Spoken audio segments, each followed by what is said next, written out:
Bom dia, graça, paz, amados de Deus. Hoje a gente vai falar aqui um pouquinho sobre a carta de Paulo aos Filipenses, né? E hoje eu quero focar um pouquinho mais logo na introdução da carta, né? Aqui a obra que eu vou usar é a obra que você já conhece, né? Começando em Jerusalém, o volume 2 do livro do James Dunn. É muito bom esse livro, recomendo comprar, né? Quando que a carta de Paulo aos Filipenses vai ser escrita, né? Ela vai ser escrita por volta, segundo James Dunn, ela vai ser escrita por volta dos anos 61 ou 62. Provavelmente por volta dessa data e também pode ser datada por volta dos anos 55, né? Roma estava mais distante de Filipos do que Éfeso, mas Filipos ficava na principal estrada do leste-oeste, a via Egnatia, ao longo da qual havia tráfego regular e pesado da capital do império para o leste. Resumindo aqui, né, que eu não vou focar tanto, eu vou focar mais nessa parte que eu já mostrei aqui, do que aprendemos sobre a igreja de Filipos, mas a carta de Filipenses é uma carta que a gente vai ver uma intimidade muito grande entre Paulo e a igreja de Filipenses, né? Então, é por isso que a gente vai ver, por exemplo, que a gente não tem tanto contorno, né? A gente não tem tanto aprofundamento sobre a situação dos Filipos, porque Paulo ele era muito íntimo. Então, como ele era muito íntimo, ele não ia falar tanto porque já estava implícito, né? Mas a gente vê que é uma carta que fala muito de amizade, reforça a questão do alegrai-vos. E James Dunn vai falar provavelmente, né? Que esta carta ela foi costurada. Ela é uma das 7 cartas autênticas, mas que provavelmente ela foi agrupada com outras cartas que Paulo já tinha enviado a essa comunidade, né? Ou seja, Paulo provavelmente enviou antes dessa carta que a gente tem na Bíblia, mais 3 cartas aos Filipenses e que acabou a forma atual delas, algumas partes dessas cartas anteriores compondo essa carta que a gente tem atualmente. Aqui a gente vai falar o quê? O que aprendemos? A carta de Filipos é notável como um lado de uma conversa pessoal entre amigos íntimos, aquilo que eu já disse.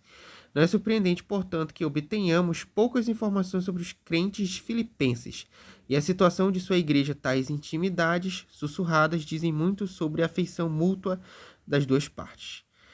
Assim aprendemos que havia 2 grupos de oficiais, ou provavelmente mais precisamente, 2 papéis de liderança que havia surgido em Filipos: superintendente, ou seja, bispos, episcopos e diáconos.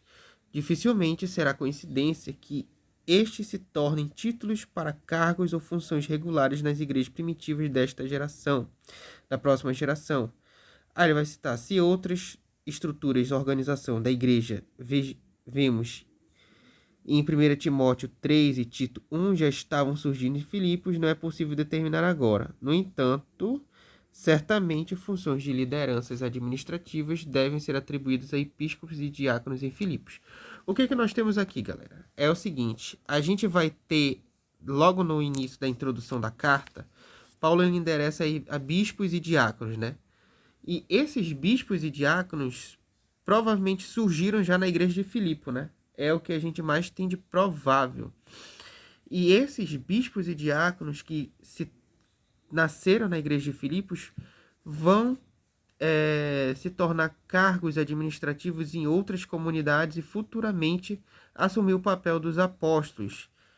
Olha que ele também vai fazer uma citação muito importante aqui. É significativo, por exemplo, que quando Policarpo de Esmirna escreveu a Filipos cerca de 50 anos depois,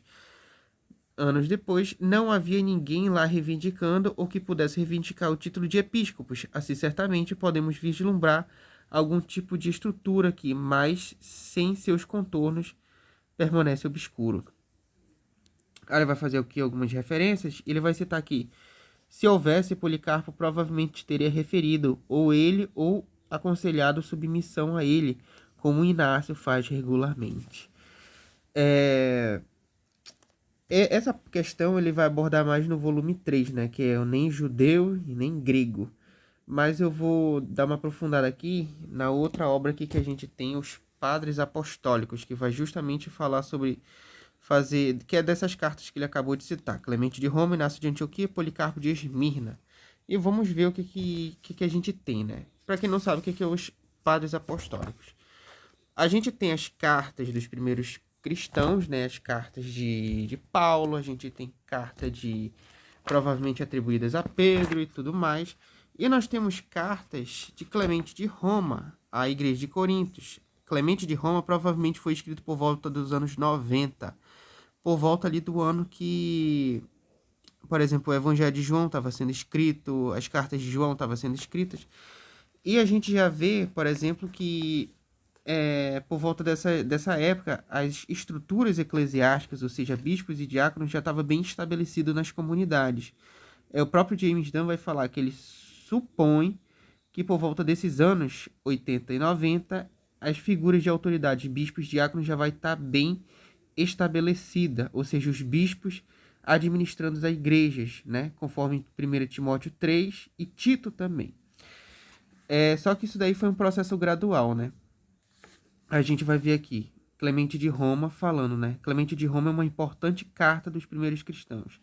Todos os historiadores, quando querem reconstruir como era a igreja primitiva, sempre vai citar esses autores. Aí aqui ele fala: os apóstolos receberam do Senhor Jesus Cristo o evangelho que nos pregaram. Jesus Cristo foi enviado por Deus. Cristo, portanto, vem de Deus. E os apóstolos vêm de Cristo. Duas coisas em ordem provêm de sua vontade. Eles receberam instruções repletas de certeza por causa da ressurreição do nosso Senhor. Pregavam pelos campos e cidades e aí produziram suas premissas, provando ao Espírito a fim de instituir com eles bispos e diáconos dos futuros fiéis. Isto não era algo novo. Desde há muito tempo, a Escritura já falava de bispos e diáconos. Com efeito, em algum lugar está escrito: estabelecerei seus bispos na justiça e seus diáconos na fé. Aqui ele também vai falar aqui, ó, no capítulo 44. Nossos apóstolos conheciam da parte do Senhor Jesus Cristo que haveria disputa por causa das funções episcopal. Por este motivo, prevendo exatamente o futuro, instituíram aqueles a quem falamos antes e ordenaram que, por ocasião da morte desses outros homens provados, lhe sucedessem no ministério, os que foram estabelecidos por ele ou por outros homens eminentes. Aí, para resumir aqui, para nós não seria culpa leve se exonerássemos o episcopado, aqueles que apresentaram os dons de maneira irrepreensível e santa. Ou seja, galera, o que Clemente de Roma vai escrever aqui é justamente aquilo que a gente já vê lá em Filipenses 1. Esses bispos e diáconos, eles foram estabelecidos nas igrejas primitivas, né? E conforme os apóstolos foram morrendo, eles que foram assumindo a autoridade das igrejas, né? Eles que foram os sucessores dos apóstolos, né? A gente vê muito bem nesses testemunhos dos primeiros cristãos. Clemente de Roma, como eu já disse, ele viveu durante a metade do século I e escreveu sua carta por volta do final do século I, ali nos anos 90. Então, ele viveu na era dos apóstolos, né? E tem esse contato, e é justamente isso que a gente vai ver aqui, o testemunho. A gente vai ver muito bem que esses bispos, os episcopos, eles já estavam se tornando sucessores dos apóstolos, ou seja, apóstolos iam morrendo, eles iam administrando essa função, né? E é por isso que essa função de liderança até hoje é mantida dentro da Igreja Católica, por exemplo, né? A Igreja Católica tem esse tripé: bispos liderando toda a arquidiocese ou diocese. A gente vai ter os presbíteros, os padres em cada paróquia. Presbítero já é uma função que a gente vê surgindo lá nos Atos dos Apóstolos. E os diáconos auxiliando também. Paulo também vai falar provavelmente de existências de diaconisas em Romanos, né? Mas isso daí já é uma outra questão. Outro autor que também vai ser muito importante, que eu acho importante citar ele aqui, é Inácio de Antioquia. Deixa eu ver se eu encontro a carta dele que eu quero mostrar aqui para vocês. Inácio de Antioquia também viveu na era apostólica. Ele conviveu juntamente com Pedro e Paulo.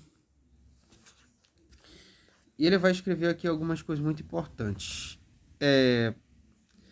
Aqui, para quem quiser dar uma leitura, Bart Ehrman também, em Jesus Existiu ou Não, vai falar de Inácio de Antioquia, né? Inácio de Antioquia, ele viveu na era dos apóstolos. Ele provavelmente conhecia os apóstolos, né? Ele era da igreja de Antioquia, uma igreja que tanto Pedro como Paulo frequentava com muita frequência, né?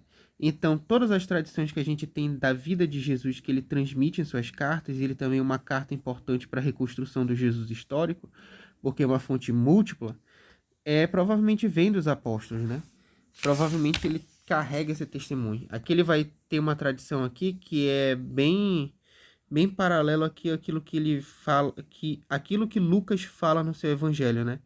Pegar e tocar em verde, que não sou espírito sem corpo. Aqui a gente vai ver uma outra testemunha da ressurreição que não está nos evangelhos. Então é um relato múltiplo.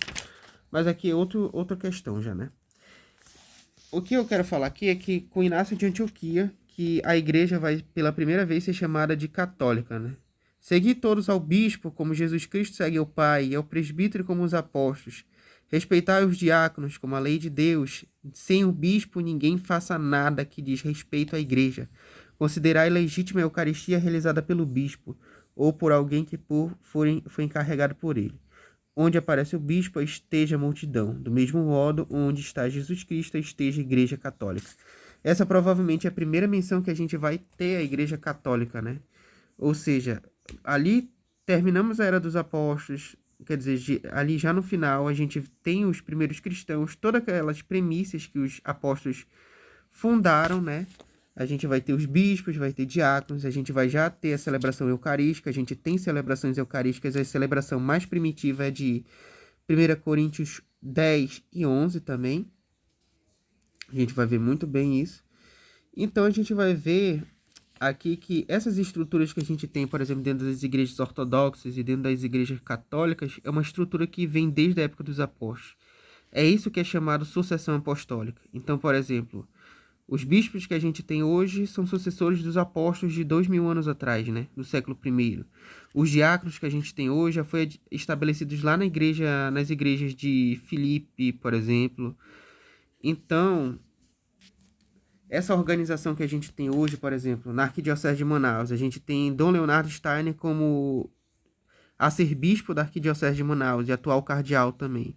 Aí a gente vai ter padres em cada paróquia e diáconos também. Essa administração, que a gente vai ver mais esse tripé monárquico que a gente vai ver, vai surgir ali por volta já do início do século II, né? Com as premissas já na época dos apóstolos, né? A gente vai ver, porque antes não era tão organizado assim, né? Não era um tripé. A gente vê os presbíteros junto com os apóstolos lá nas igrejas em Jerusalém, nas igrejas judaicas, por exemplo, nos Atos dos Apóstolos, em Jerusalém, junto com Pedro, Tiago e João. Os presbíteros estão lá, né? Os padres, no caso. Já os bispos e os diáconos já vão surgir nas igrejas gentias, né? Que é a igreja de Filipenses que eu acabei de citar. Isso aí é mais uma contribuição aí que eu vou apresentar para vocês. Outro momento eu vou me aprofundar mais aqui nas cartas de Inácio de Antioquia e também de Policarpo, e tem muita coisa aqui de Policarpo de Esmirna para falar também. Policarpo ele também escreve 50 anos depois uma carta à igreja de Filipenses. E essa carta é muito interessante de se ler, né? Porque ele, querendo ou não, ele escreve duas cartas. Ele escreve essa primeira, mais curtinha, e uma segunda que é mais bem detalhada, mais bem desenvolvida. Ele vai ele vai dar conselho aos jovens, vai dar conselhos à comunidade. É aqui, ó. De fato, nem eu, nem qualquer outro como eu pode se aproximar da sabedoria do bem-aventurado e glorioso Paulo. Ele, entrando entre vós, falando pessoalmente aos homens de então, ensinou com exatidão e força a palavra de verdade, e depois de partir, vos escreveu cartas, e as lerdes atentamente, podereis edificar-vos na fé que vos foi dada. Inácio de Antioquia também vai fazer uma outra referência do mesmo fórmula lá em Efésios, na carta que ele manda aos Efésios, né? Porque ele diz que Efésios foi construído e erguida a igreja deles a partir de Paulo, né? Inácio de Antioquia, lá em Romanos, ele vai falar, né? Ele vai dizer que Pedro era bispo da igreja de Roma E Paulo também, um certo líder, ele vai dizer aqui: não vos dou ordens como Pedro e Paulo, eles eram apóstolos e eu sou um condenado. Eles eram livres e eu até agora sou um escravo. Então isso daqui é uma menção de que Pedro e Paulo, eles administravam a igreja de Roma, né? E provavelmente estiveram lá, provavelmente Pedro manteve uma certa liderança na igreja de Roma. Eu já não vou dizer que Pedro e Paulo ergueram e construíram a igreja de Roma, né? Mas provavelmente eles eram a liderança de lá, mantinham seu contato apostólico e com certeza o primeiro bispo da igreja de Roma foi Pedro, já que o próprio Inácio de Antioquia, pouco tempo depois, né, ainda dentro desse tempo, ele cita justamente que o bispo de Roma era Pedro, né? O apóstolo principal de Jesus. É isso aí. Muito obrigado, valeu aí, tamo junto. Aqui para quem quiser dar uma lida aqui no testemunho de martírio de Inácio de Antioquia. Falou, tamo junto.